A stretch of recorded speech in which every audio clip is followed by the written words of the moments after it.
Hello everyone, I'm Heather. Happy Dewithon. Okay, third week of Dewithon. Like, I don't want to be weird about it, but we're kind of kicking Dewithon's ass, bro. Like, I think I've got 6 books down just this month for Dewithon alone, and it's been pretty good. Like, I think maybe half of them were like sort of 4 and 5 stars. And the other half were maybe like 3-ish, you know, so nothing hideously bad, and some real gems, if I'm gonna be honest. So last week I did a lot of like therapy purchasing at the bookstore, so I've got a lot of like good content, like good books waiting for me in the wings for this week. Okay, gonna start with, are you ready? Kapow! The Last Day, or Dydd, which is the original. This was translated from the Welsh to English. My Welsh reading abilities are not amazing. I just sort of spend the whole time being like, did I really get that properly? Because I'm not confident in my Welsh language abilities. So I'm just going to read it in English, and I hope that's okay. I'll still get the right vibe. It's by Owain. Okay, anyway, apparently this is like the shit as far as like Welsh language sci-fi goes. So I saw like a little blurby thing about how good it was, and I got it at this like Welsh language bookstore by my kid's school, and I took it up to the till, and the lady was like, do you know about this one? And I was like, no, please tell me. And she said that this is like a new reprint or whatever, but until this new reprint, it was like nigh on impossible to get your hands on this book. And every time they got one in that was secondhand, it would like immediately fly out. And if you wanted to sort of like buy it online, it was like 60 quid or whatever. Like, it was impossible to get. I think it was written in the 90s or something. Like, it was written quite a bit ago. And it's about, I think, I don't know, some sort of like dystopian sort of situation. But that's really all I know about it. Also, Gweno is this Welsh language singer. She's quite cool. She did a whole album just with like focusing on this book, which is like a bit niche and weird, but I'm for it. I think like while we're reading this, maybe we should Google that and listen to some of that as well while we're doing it. Okay, but also, so I always have a book and an audiobook on the go, and I've finished them both today. So we also need a new audiobook, and I was like, what Welsh audiobook should I have? And I've decided in the end to cheat a little bit, like a tiny bit, very little bit of cheating. Because Audible has this like one that's popped up where it's free as part of your Audible subscription, and it's called My Name is Morgan or something. And I was like, oh, that looks really good. Like, I heard someone else say that book was good, and now it's free on Audible. And to be fair, it is Arthurian. It's based on Arthurian legend, which is a Welsh legend, to be fair. So I don't think it's super cheating. Like, even in like the first bits, I've listened to it already, and she's like, oh, my name is Morgan. You know, she tells the story of how she was born, and she's like, my name is Morgan, or like sea born, like Morgan, you know. She says it means sea born in the Welsh tongue. So I feel like we've already hit our like Welsh thing in the book. Okay, she recognizes that shit is Welsh. Like, moving forward with like a Welsh stand, you know, like vibes, Welsh vibes. I feel like it's not cheating. It's fine. So those are the books that we're going to focus on this week. At the minute, I've got to go into the Sainsbury's and get snacks for my Saturday night alone. Bro, I was supposed to go out. And then like we canceled that and we're not going out. And then I was just going to like hang out with my kid, and we were gonna have snack, and we were gonna watch like this stupid show called like Pop Star Academy or whatever. And then my husband was like, oh, I gotta watch the rugby, so you can't watch that. And I was like, no, fuck you. No, like we only have the one TV. Like, we're watching Pop Star Academy. You have to find somewhere else to watch the rugby. So then he was like phoning around, like, you know, so and so, like, who's going out to watch rugby. He finally found someone. He found a mate that he can watch the rugby with.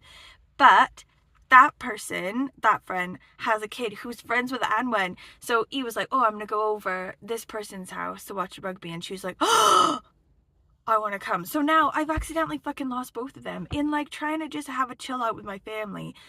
Like, I was like, you have to watch your shit on another TV, and then accidentally lost my buddy, my Popstar Academy buddy, like, in the process.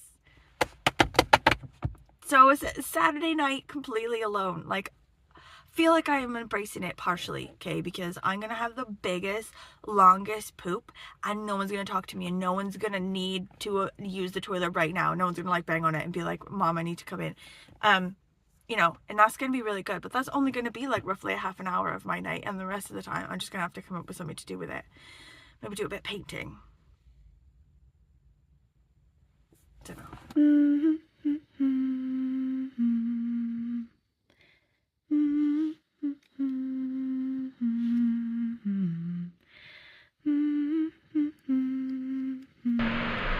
You know, like in a book, when they describe a character as having no neck, like, I don't think I've ever really gotten that before. I didn't really understand.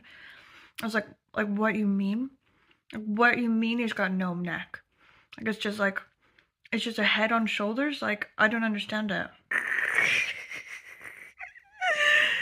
Oh, this guy, I think, is literally what they're on about. Look, literally no neck.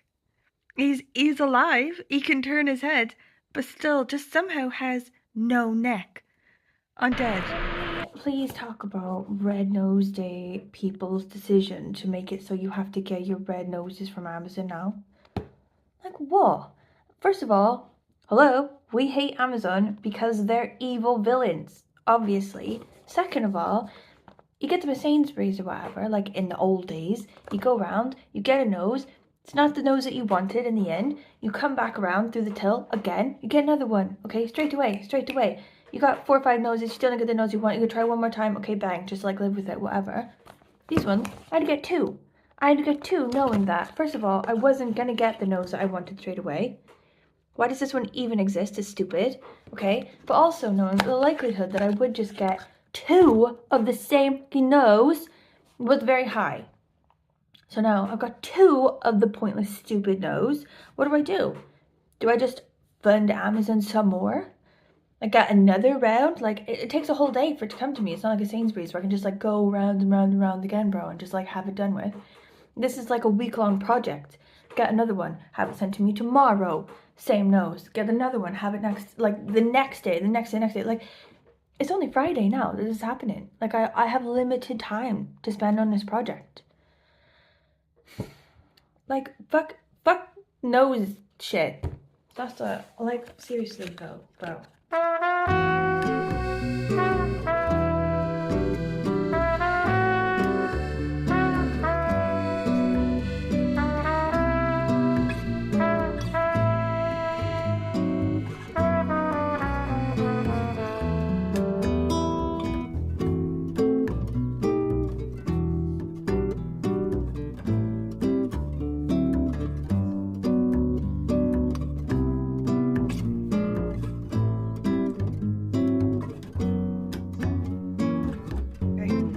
Third try, give it a go. Yeah! Oh, yeah! Oh, a dinosaur!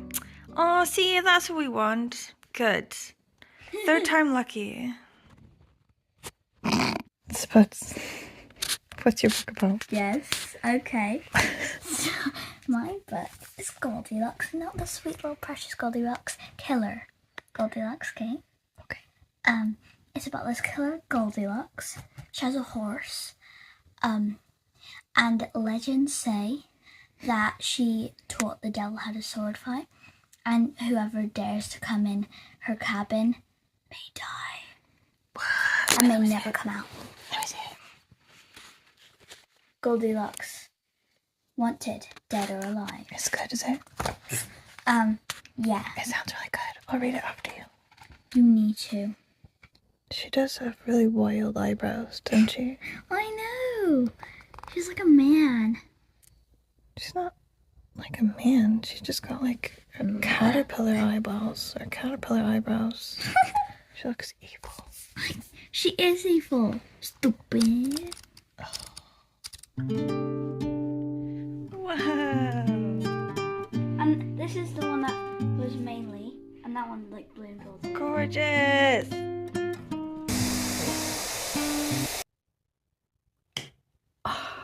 I'm so tired. I'm so tired. It's so late at night and I have to get up so early in the morning. And tonight we have to go to London in the morning. We have to go to the US Embassy to sort out her US passport. Oh my god. And I needed to go to bed early. And I was like, I'm gonna go to bed early. But then I didn't do that. I was like a woman possessed. My dudes, what happened? And I have a good time with diabetes. It's disgusting. I have to get up so soon from now. I can't even tell you, okay? But this book, I couldn't stop reading. And as a story, as just like purely a story for the book 2 masses, okay? Like maybe not 5 stars. Maybe not even 4 stars. Like maybe like as a story, it's like a 3-star book, okay? And it was written in the 60s and not the 90s. I think I told you the 90s because I didn't fully understand that, like all the things in here about like the dangers of like AI and data mining and that sort of shit. He just predicted them out of his mind, not, you know, in any way related to his actual life. So that's some crazy shit, okay? But it is written by like a 1960s dude from a you know, a very like insular like sort of world, you know what I mean? So he doesn't write women very well, and like his like love story bits, like they're not very good. They're not written like very well. They're a bit stupid. And he as a character, this like main character, like he's not very lovable as a character. Like he's actually a bit like abrasive, and I actually think I don't really like him. But okay, the rest of it though, like the mind fuck part of it, like 10 out of 5 stars. Okay, so it's this guy. So it was originally written in Welsh, okay, and it's sort of like, you know, 1960s is sort of written at like in the same vein of like Brave New World, 1984, okay? It's sort of warning against totalitarianism and like fascism and, you know, stuff like this.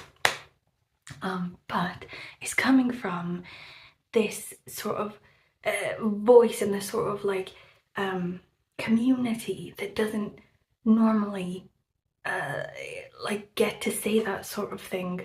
You know, it's not like the normal community that you hear that sort of thing from. It's a minority languages community, okay? And that has like completely sent me into a crazy place. Like I was reading this thing about it, right? And this guy, this like PhD guy who like studies minority languages and stuff, he was like, nonetheless see the influence of Owain's perspective as a Welsh speaker in an English dominated state. Unlike Orwell, okay, so 1984, he didn't have to imagine what it felt like to be subject to a system where improper language use was policed and punished, and where a powerful ideological apparatus was dedicated to easing the memory of his culture and history.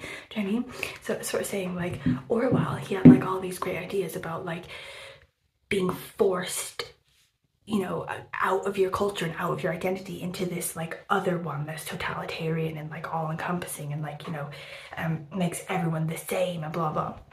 He like in his mind he's like, this is what might happen, whereas this guy is like, this is actually already happening to us. We're being stripped of our identity as we speak and have been for hundreds of years. Like if they take our language, they take our culture, we're nothing. We're being dominated by this like overarching like society that wants us to be like them. Do you know what I mean? Like fucking. And like I realized as well, there's this mural that has to do with this book. It's like a cult classic. Everyone else apparently in the Welsh speaking community is obsessed with this book already. It's like a cult classic. There's this mural by Welsh Club that I love, that I've like always loved for ages, and I actually put it on one of my thumbnails for Dewithon this year just because I love it. That mural is like with this book in mind, and down the bottom I didn't even notice, so there's like a massive woman down the bottom is like a robot, like a really creepy robot. And it's this book. Okay, so like just like rewind. Okay, about the book. It's dystopian. It's this society where humans are like being harvested for pieces in order to make these like robot people, like that have like sort of part human things in them. Okay, and it sort of forces people to assimilate and to speak the same language, but it's like a nothing language that you don't really think about. It's just like babbling. And they force them to sort of like write down in diaries all the time. And whenever people sort of write something forbidden or like too heavy or too identity, like built in their identity, they get like pain for it, or it's like wiped out, or like overarching like nothingness thoughts. But the computer, like the computer general or whatever, this sort of system that forces you to speak and think in a certain way, it only works for main languages. Like the computer general was like, oh, okay, so if we get like all of these languages, we're gonna hit like 90% of the world's population. But all these like minority languages, the tiny ones, like they're like, oh, no, we won't waste time on them, or we won't waste like memory on them or space or whatever. So he's allowed to think in his language and write in his language, and he's not punished for it, and he's not forced to be assimilating or whatever, because it's like going under the radar. Do you know what I mean? But anyway, it's fucking wild. It's absolutely fucking wild. And like I absolutely loved it. Like loved it, but not for the actual story, just for like how amazingly spot on prediction wise it was, to do with just like AI. And oh my god, I'm just like how it comes at it from a perspective that this thing that like everyone's read 1984, everyone's read, you know, Brave New World, blah blah blah, like we've all done it, like 1960s, 1970s, like dystopian, like, you know, totalitarianism, blah blah, like we've all done it. But it's just like a completely different perspective of it, sort of coming at it from, it's already happening to us, it's already happening. Like you over there who think it might happen to you, like it's already happening to us. It's like the danger of minority cultures and minority languages in this world already, you know, like English language, English culture, it is like, you know, the computer general, it is coming for us, it is like forcing us to assimilate, like all that fucking shit. It's just blown my absolute mind. I need to calm down. I need to calm down. I need to go to bed. Like, I'm a grown up. I need to get up early in the morning. I need to go to sleep, honestly. But this, I don't even know how to rate it. Like, how do you just rate it purely on mindfuck? Like, 3-star story, 10-star mindfuck. Do you know what I mean? 4 stars. I'm tired. 4 stars on this one, is what I'm gonna say. Anyway, London tomorrow, which I hate.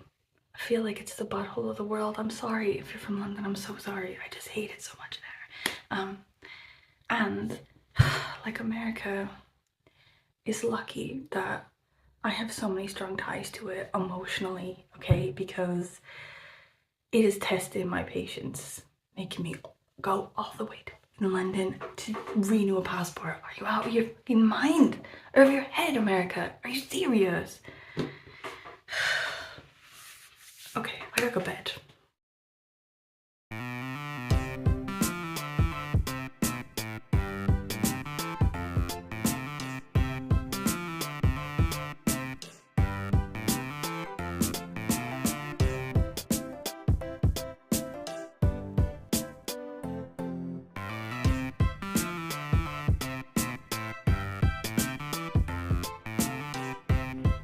Okay, woke up today feeling a bit bored of my life and a bit depressed, and I thought, let's dye some hair, right? But can't afford new hair dye because I do this a lot, and so I wake up and think I should dye it, and then I only use a bit of it, and then I waste all that money. It just goes in a box. Okay, so I've gone through the box of dye, right?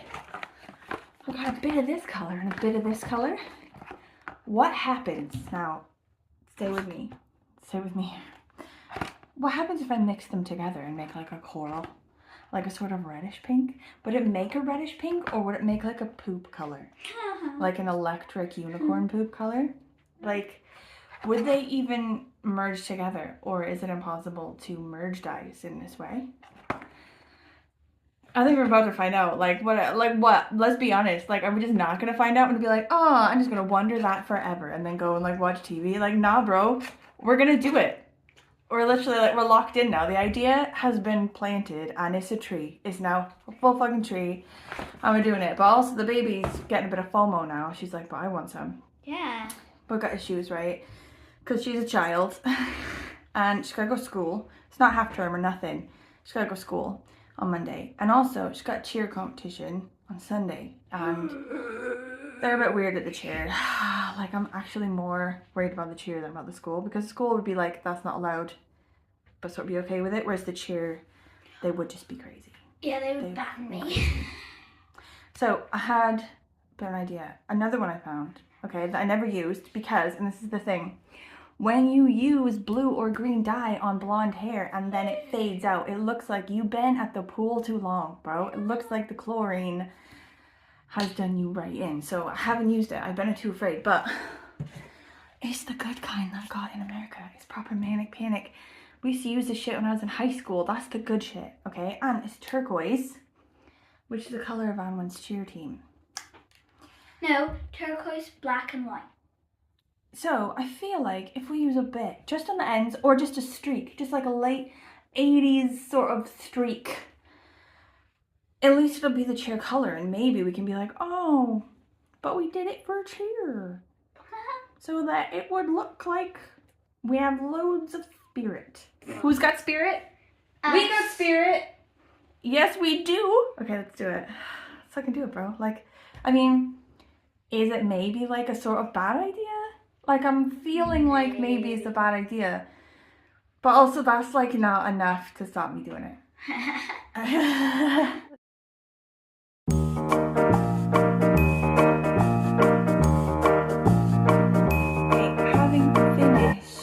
That book, A Dydd, last day, right? I moved on to Anna and the Angel by Eleanor Williams, okay? This person is Welsh, or like lives in Cardiff, I think, and she's a reader for the church in Wales. Like, she's like one of these lay people in the church, okay? And like, I feel like this lady, okay, like, I mean, she looks like cool, like we could hang out. She looks like one of my people, okay? Like, I mean, to be fair, like square, okay?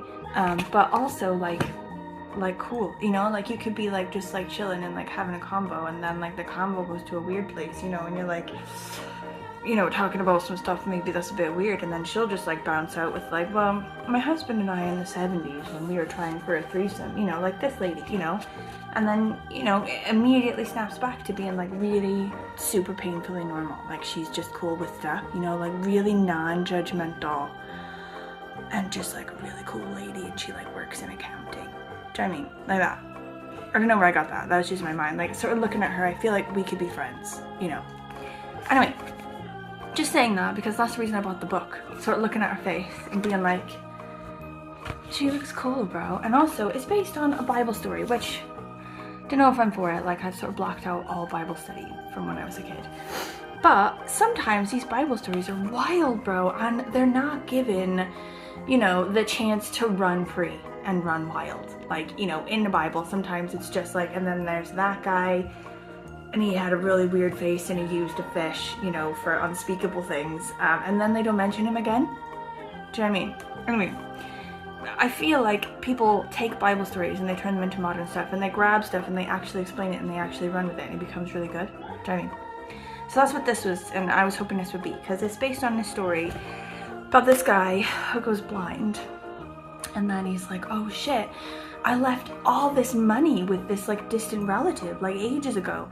Now I gotta go get it, but I don't know how to get it because now I'm blind, you know. And then unrelated to that guy, there's this other woman who keeps getting married, and the guy keeps dying on the wedding day, you know. It was like 8 times. She's like, bruh, like, this is hideous, like, why is this happening? And then Gabriel, the angel, comes down to like sorts them out individually, and also they like get together. Do you know what I mean? But then this Eleanor Williams was like, why are there 3 women in this story who never talk? Like, you know, I bet they got some crazy shit to say. Like, let them talk, bro, let them talk. So it's a retelling of that story from the point of view of the women, but moving it, you know, from Bible place, you know, like Middle East roughly, to South Wales. And I just felt like that was going to be a really good idea. But I took it to London, right, trying to read it in London, and just could not engage properly. I'm only to here. And I feel like actually this is going to be boring as shit, and I'm worried about it. Like, in my mind, I can't bring myself to do it. I keep doing other stuff, you know?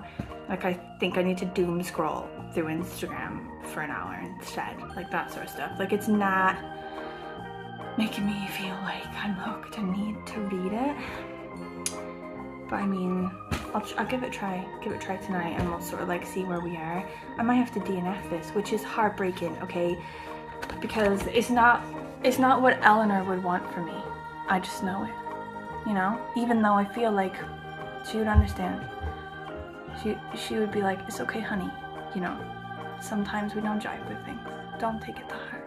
Also, I'm working my way still through Morgan Is My Name, okay? And it's pretty good. Like, I'm digging it. I mean, it's a story that we all know. The story of, like, Morgan Le Fay or whatever, you know? She's the daughter of the, like, original Duke of Cornwall that was in Tintagel Castle before, like, the High King Uther Pendragon pretended to be him to sleep with his wife to make King Arthur. Like, the baby that then comes from that is King Arthur. So she's, like, the half-sister of King Arthur. They share a mother. And, like, the whole treatment of her and everything, like, is pretty piss poor, and she becomes, like, sort of evil. You know, like, that's sort of, like, I guess, like, roughly the story. So, I mean, there's no, like, earth-shattering stuff. There's no huge changes so far in the story. Like, it's like when you sort of, like, sometimes when you read retellings like this, you know, it can be a little bit boring because you, like, know the story, you know? Like, it's like watching the movie Titanic. Like, my mom was like, I'm not gonna see the movie Titanic. I was like, no, but everyone's talking about it. It's gonna be amazing. In the 90s, I was like, Mom, we have to go. And she's like, you know, newsflash, I know how it ends. You know, like that. So, I mean, there's that element of, like, okay, get on with it so that he can, like, you know, do this stuff to her and she can, like, be evil and blah, blah, blah. But the way it's written is very good, and the reader as well is also very good, performing it very well, I feel. So there's that.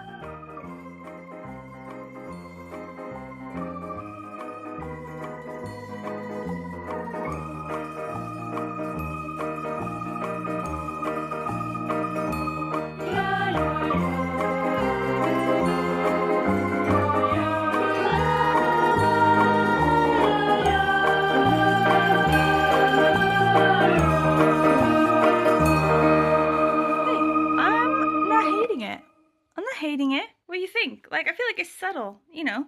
It's like giving Ashley's mom drinks, you know? Like, I'm not a regular mom, I'm a cool mom, you know, like that. I don't know. What do you think?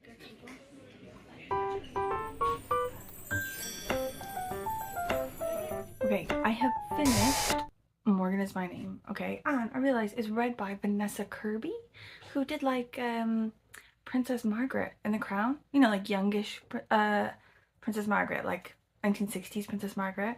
I like her as an actor, and that's, I think, why I really like the reading, like the performing of the audiobook. The book itself, I think, suffers because I have a problem with, like, already knowing the story. Like, I can't reread books or anything.